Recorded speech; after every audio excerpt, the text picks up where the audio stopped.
President Donald Trump on Wednesday denied telling the widow of a fallen soldier during a condolence call that the serviceman must have known what he signed up for, a claim made by a Florida congresswoman who was present for the call. "I didn't say what that congresswoman said, I didn't say it at all," Trump told reporters. "And she knows it." Instead, Trump said he had a very nice conversation with a wife, who sounded like a lovely woman. The president added that he did not say what the congresswoman said, and most people aren't too surprised to hear that. Representative Frederica Wilson, FLA, told NBC Miami Tuesday night that she heard the president's comment to Sergeant David T. Johnson's widow, Myshia, on a speakerphone as they were traveling together in a car to meet his body. He said, "But you know he must have known what he signed up for," Wilson recounted Trump saying more than once during the minutes-long call to express his sympathy. U.S. President Donald Trump speaks next to Senator Claire McCaskill of Missouri during a meeting with members of the Senate Finance Committee in the Cabinet Room at the White House in Washington, D.C., on October 18, 2017. Mandalngan AFP Getty Images. Everyone knows when you go to war you could possibly not come back alive, but you don't remind a grieving widow of that, Wilson said.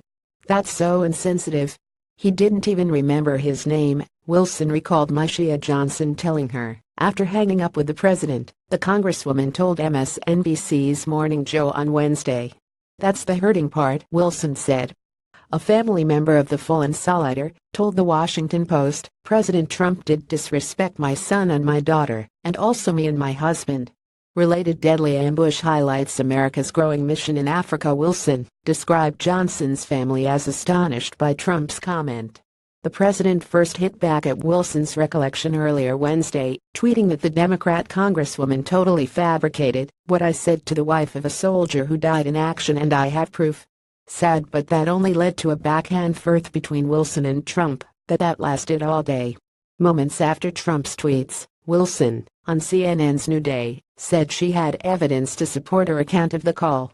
"I'm not the only person that was in the car, and I have proof too. This man is a sick man," she said. "I have no reason to lie on the President of the United States with a dead soldier in my community." Later Wednesday, White House Press Secretary Sarah Huckabee Sanders said there were no recordings of the call, but explained that Trump's proof amounted to there having been several people in the room from the administration that were on the call, including Chief of Staff John Kelly. Sanders accused Wilson of politicizing the situation and called her statements appalling and disgusting. Sanders added that Kelly was also disgusted that the focus had become the process of the call and not that American lives were lost. Johnson was one of 4 U.S. service members killed in an ambush by militants in Niger on October 4. Officials said they were participating in a Trinidad-advised mission with local forces. Johnson, 25, of Miami Gardens, was found dead after initially being reported as missing after the attack. He was a driver assigned to the 3rd Special Forces Group Airborne based out of Fort Bragg, North Carolina. Army Sergeant David T. Johnson, Department of Defense. The Military Times reported that Johnson had received awards and decorations, including the Army Achievement Medal, the Army Good Conduct Medal, and the Global War on Terrorism Medal, among others.